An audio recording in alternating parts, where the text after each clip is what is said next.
Welcome to the Global War Watch Network. So after months of just brutal conflict, we're finally seeing Israel and Hamas at the negotiation table. And you know what? Egypt might just hold the key to a ceasefire. For weeks now, all eyes have been glued to Cairo, where mediators are working around the clock on a deal to, hopefully, silence the guns in Gaza. The stakes couldn't be higher, and right at the center of it all is Egypt, walking this incredible diplomatic, economic, and security tightrope. Okay, so let's get into it. The Cairo talks. They really are a glimmer of hope.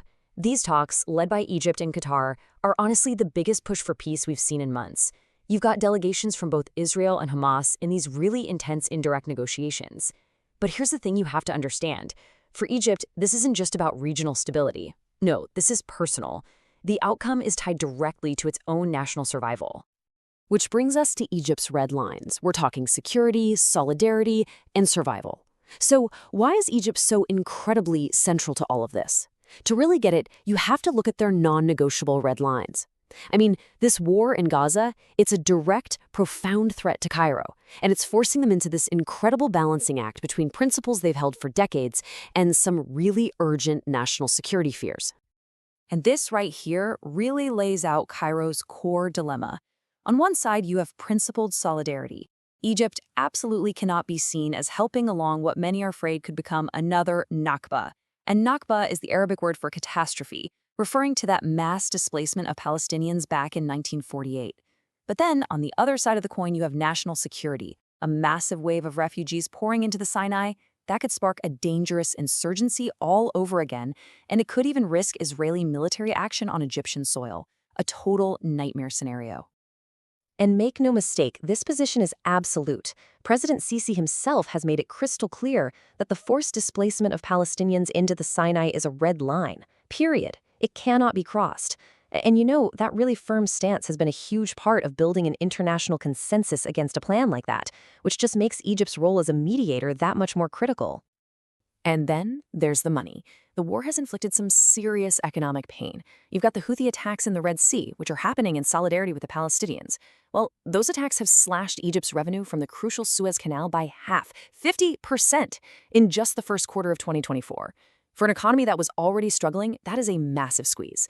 It just adds immense pressure on Cairo to find a way to end this conflict, and fast. All right, so that brings us to the actual plan on the table, the three-stage plan and what this deal really contains. With all these high stakes in the background, Egypt and Qatar have put forward this really detailed, phased proposal. And this is a big deal. Hamas has already announced they've accepted this framework. It's all designed to carefully, methodically de-escalate the whole thing. So, let's break it down. So what's the big picture goal here? Well, it's pretty ambitious. The whole idea is a return to sustainable calm. And that's key. It means way more than just hitting the pause button on the fighting. We're talking about a permanent ceasefire, releasing all hostages and prisoners, a complete Israeli withdrawal, and then finally starting the massive job of reconstruction in Gaza. Okay, so how does it actually work? The whole plan unfolds in three distinct 42-day stages. First up, phase 1. You get a temporary truce. In that time, the most vulnerable hostages, women, children, the elderly, the sick, are released. And critically, a massive surge of humanitarian aid is allowed into Gaza. Then you move to phase 2. This is really the heart of the deal. It's all about making that ceasefire permanent, releasing all the remaining hostages, and getting Israeli forces to complete their withdrawal. And finally, phase 3 involves exchanging the remains of those who have died and, importantly, kicking off a huge 3 to 5 year reconstruction plan for Gaza. Now, this is absolutely crucial. This deal isn't just a piece of paper signed by the two sides, it's backed by some heavy hitters. Powerful international guarantors. You've got Qatar, Egypt, the United States, and the United Nations all on board. And their job? It's to watch over everything, make sure it's all implemented, and basically provide the political muscle and assurances needed to make this whole thing actually stick. All right, let's talk about the roadblocks, because this is a fragile path forward. So you've got this detailed plan, you've got international backing. Sounds good, right? Well, not so fast. The path to peace is still incredibly fragile. The whole proposal is facing enormous hurdles, and they all come from one place, the deeply conflicting goals of the main players. Which brings us to the million-dollar question. With all these conflicting interests, will the deal actually hold? I mean, this is the question hanging over every single conversation in Cairo. Hamas has said yes, they accept the mediator's terms. But Israel's official response? It's been, let's say, cautious. And that fundamental gap between what each side really wants, that remains the single biggest obstacle to getting this thing over the finish line. And here's where you can see that disconnect, that core conflict laid out plain as day. Israel's stated goal for this war has always been to destroy Hamas and keep security control over Gaza for the long term. But the deal on the table calls for a permanent ceasefire and a full Israeli withdrawal. Those two things seem to be in direct contradiction, so the big question is, how do you possibly reconcile these two positions? And just to add another layer of complexity to this whole puzzle, mediators are also worried about something else. They're concerned that Hamas's own leadership, which has been pretty weakened after months of war, might not actually be able to get its fighters on the ground to comply with a ceasefire. I mean, think about it. A deal signed by the guys at the top is pretty meaningless if the people with the guns don't follow it. So what comes next? Let's talk about the cost of this war and the search for peace.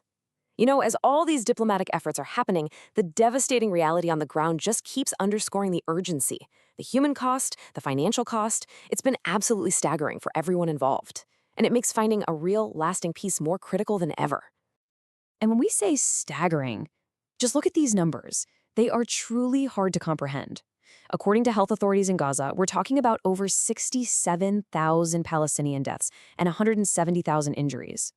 Meanwhile, the Bank of Israel is projecting that the economic cost to their country is going to hit nearly $70 billion by 2025.